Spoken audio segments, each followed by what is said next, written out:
हिंदुस्थानचे पंतप्रधान नरेंद्र मोदी, त्यानंतर गृहमंत्री अमित शहा, परराष्ट्र मंत्री एस जयशंकर, आपल्या राज्याचे मुख्यमंत्री देवेंद्र फडणवीस यांनी आधी मत व्यक्त केलं पाहिजे.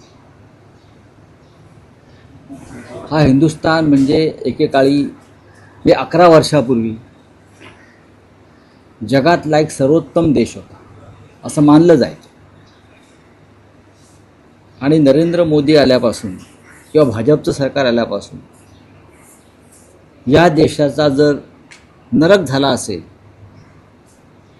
तर या देशाची 140 कोटी जनतेला नरेंद्र मोदींनी नरकात ढकललं आहे. फक्त अमेरिकेतल्या लोकांना नाही, असं कटू सत्य अमेरिकेचे राष्ट्राध्यक्ष व नरेंद्र मोदींचे मित्र माय फ्रेंड डोनाल्ड, बरं का, डोनाल्ड हे त्यांचे फ्रेंड आहेत, भारताचे आहेत की नाही मला माहीत नाही, तर माय फ्रेंड डोनाल्ड यांनी हे कटू सत्य जगासमोर मांडलेलं आहे.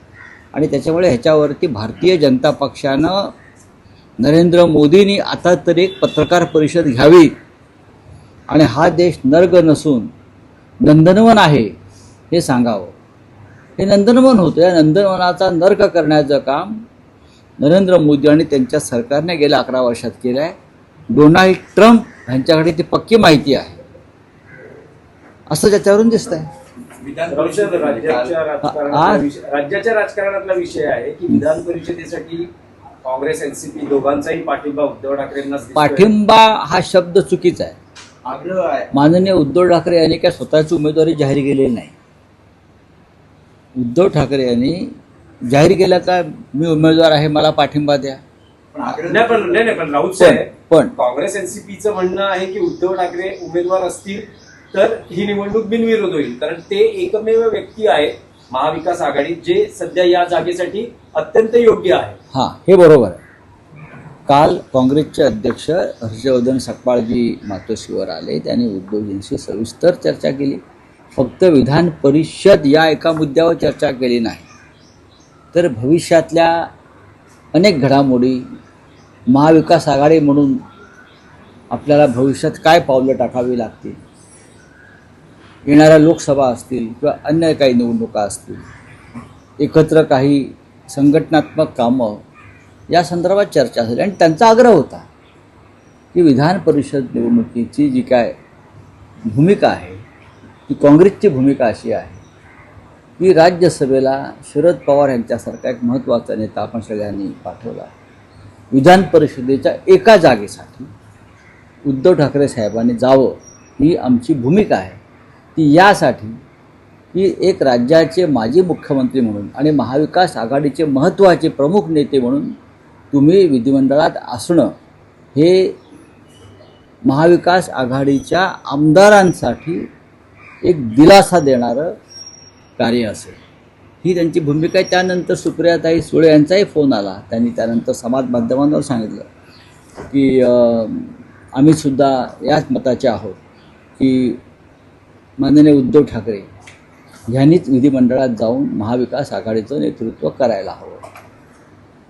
प्रदेश राष्ट्रवादी काँग्रेसचे अध्यक्ष शशिकांत शिंदे यांचा दूरध्वनी आला की आम्ही आमचं डेलिगेशन घेऊन उद्धव ठाकरेंना भेटायला येत आहोत की आपणच विधिमंडळात जायला हवं.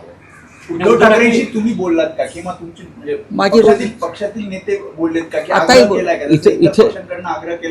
इथे तुमच्याशी बोलण्याआधी मी त्यांच्याशी बोलूनच आलो खाली. असं आहे की आता पण हाच आग्रह आहे की उद्धव ठाकरेंनीच उमेदवार राहावं किंवा परत विधान परिषदेत. असं आहे की अजून एक 6 ते 7 दिवस आहेत उमेदवारी अर्ज भरण्यासाठी. शेवटची तारीख आहे 30 एप्रिल. उद्धव ठाकरे स्वतः त्यांची काही भूमिका जाहीर करणार आहेत का की त्यांना लढायचं आहे, नाही लढायचं आहे, पक्षातल्या कार्यकर्त्याला संधी द्यायची आहे, असं काही त्यांचं निवेदन किंवा त्यांची भूमिका ते प्रसारमाध्यम किंवा शिवसैनिकांपुढे मांडणार आहेत का नाही मांडणार? कधी मांडणार? तुम्हाला कधी मांडावं पाहिजे मला तारीख द्या. आत्ता मांडली तरी काही बरं का, तुम्हाला कधी मांडायचे हे सगळं तुमच्यावरती अवलंबून असतं ना. आत्ताच मांडा, उद्याच मांडा, या येतात 10 मिनिटात मांडा, असं एक जी भूमिका आहे मीडियाची त्यानुसार आता राजकारण्यांना काम करावं लागतं असं दिसतंय मला. हे बघा, की उद्धव ठाकरे साहेबांना आम्ही सगळ्यांनी विनंती केलेली आहे, महाविकास आघाडीच्या प्रमुख घटक पक्षांनी नेत्यांनी विनंती केलेली आहे की तुम्ही विधिमंडळात जाणं आणि महाविकास आघाडीचं नेतृत्व करणं का गरजेचं आहे हे आम्ही त्यांचं मन वळवण्याचा प्रयत्न केलेला आहे. आता त्यांना त्यांचा निर्णय घेण्याची मुभा आहे. पण राऊत साहेब, उद्धव ठाकरे तर काँग्रेसनं सांगितलं वडीलराव म्हणतात की ही जागा काँग्रेसला सोडा. आम्ही काँग्रेस पक्षाध्यक्षाशी चर्चा केली. त्यांचं म्हणणं बरोबर आहे वडेट्टीवार यांचं, ते त्यांच्या पक्षाची भूमिका मांडतात. पण काल प्रदेश काँग्रेसचे अध्यक्ष मातोश्रीवर आले. या संदर्भात काँग्रेसचे राष्ट्रीय अध्यक्ष खरगे साहेबांशी चर्चा सुरू आहे. त्यांची सुद्धा एक विनंती आहे त्या संदर्भात. त्याच्यामुळे जिथे बोलायचं आहे तिथे आम्ही बोलतो आहोत. आहेत त्यांचे पण उमेदवार काही काँग्रेसचे इच्छुक आहेत, नावं समोर आली काँग्रेसच्या उमेदवार. बघा, इच्छुक का असू नये, राजकारणामध्ये राजकीय कार्यकर्त्यांनी इच्छा व्यक्त करणं हा काय गुन्हा आहे का?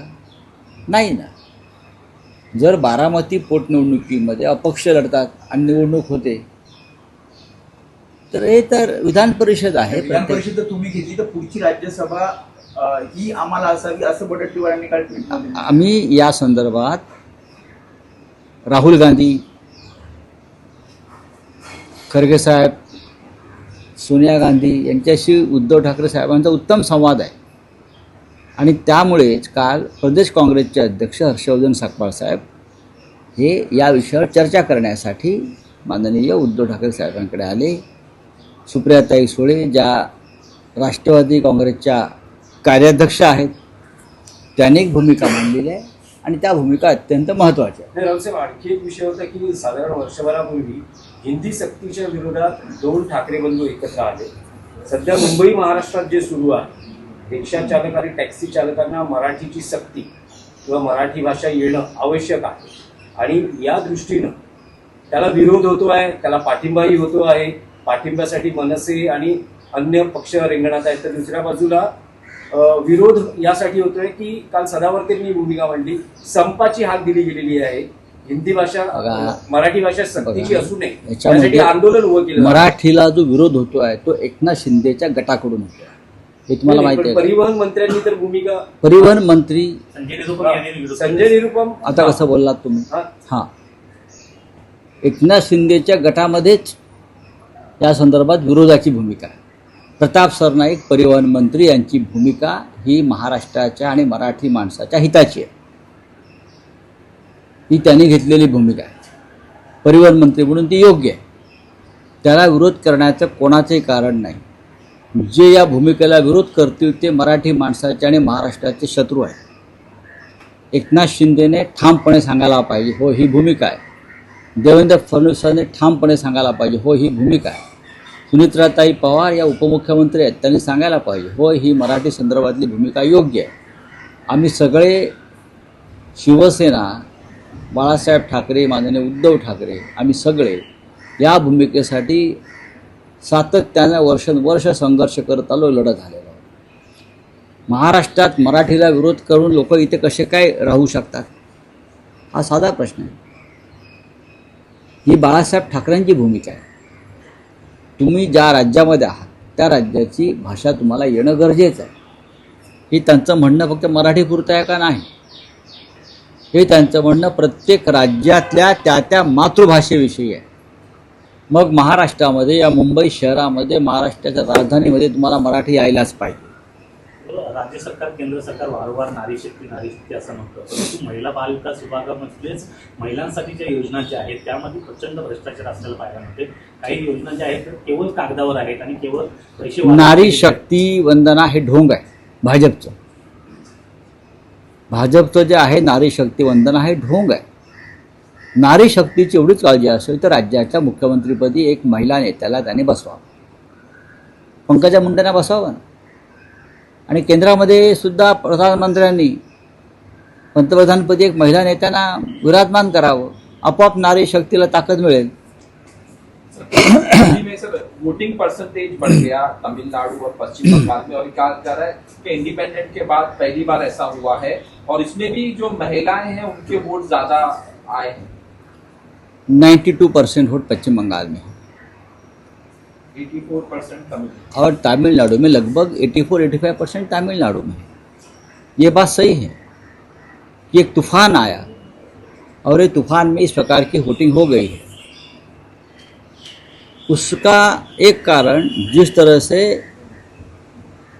बंगाल में एसआईआर का ज़बरदस्ती हो गया है, ये भी एक कारण है। लोगों ने जमकर वोटिंग किया। अगर आपने 70 लाख वोट काट दिए हैं तो हमने 70 लाख ज़्यादा वोट दे दिए ममता दीदी के फेवर में।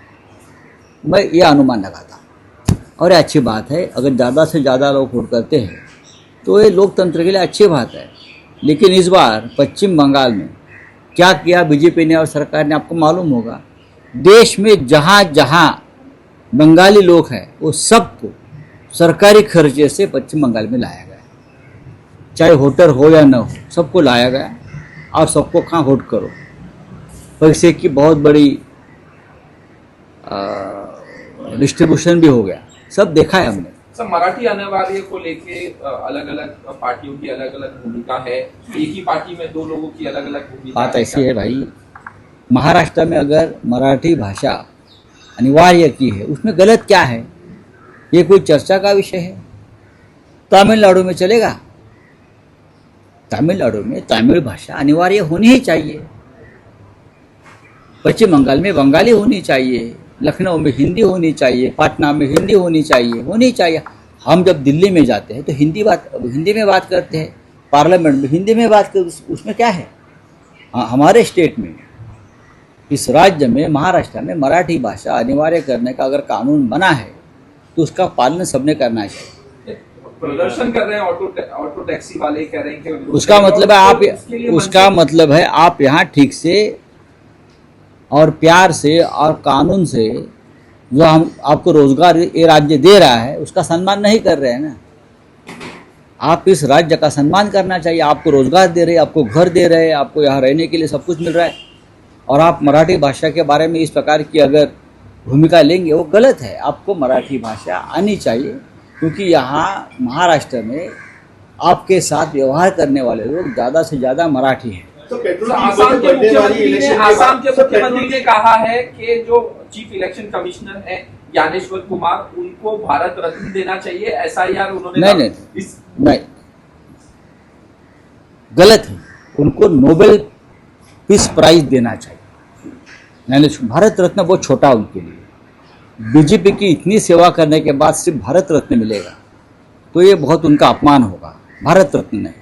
मैं असम के मुख्यमंत्री को कहूँगा क्या दिल्ली में आइए और प्रधानमंत्री को कहिए कि जो नोबेल प्राइज कमेटी है उनको लेटर लिखो, और ट्रम्प को भी बोलो आप भी लेटर लिखो ज्ञानेश कुमार के लिए, और उनको नोबेल प्राइज देना चाहिए। इतना बड़ा काम कर रहे हैं, बीजेपी की इतनी सेवा कर रहे हैं, बाप रे बाप। तो पेट्रोल कीमत बढ़ने वाली इलेक्शन के बाद ऐसा कहा जा रहा है, और जहाज जो पकड़ा गया था उसमें कोई विदेशी कुछ उसमें काम नहीं कर रहे। तो क्या करना चाहिए? अब ये काम जो है ये किसी पॉलिटिकल पार्टी का तो नहीं है ना, उसमें से मार्ग निकालने का। ये काम सरकार का है। ये काम मोदी भी पश्चिम बंगाल में बिजी है। मोदी जी है कहाँ? मोदी जी कलकत्ता में बैठे दीदी ओ दीदी करके गाना गा रहे, उनका काम है ये। चुनाव को लेकर और भी बातें हैं, पॉलिटिकल बातें हैं, महाविकास आघाड़ी की बातें हैं। तो स्टेट कांग्रेस के अध्यक्ष जो है हर्षवर्धन सकपाल साहब वो कल मातोश्री पे आकर उद्धव ठाकरे साहब से बहुत से विषय में बातचीत की। उसमें से एक विषय है कि जो चुनाव है विधान परिषद एमएलसी का, उस बारे में उनका आग्रह है कि उद्धव ठाकरे साहब ने ही फिर एक बार विधान परिषद में जाना चाहिए। अब चर्चा उसमें होगी और विचार करेंगे हम। आज नरक कहाँ, तो देश को नरक बनाने वाले जो सरकार यहाँ 11 साल से बैठी है, डोनाल्ड ट्रम्प तो हवा में तो बात नहीं करेगा ना, उनको आदत है हवा में बात करने की। लेकिन 140 करोड़ वाले एक देश को प्रेसिडेंट ट्रम्प अगर नर्क बोलता है तो उनके पास इस देश में क्या हो रहा है उनकी जानकारी है, खबर है।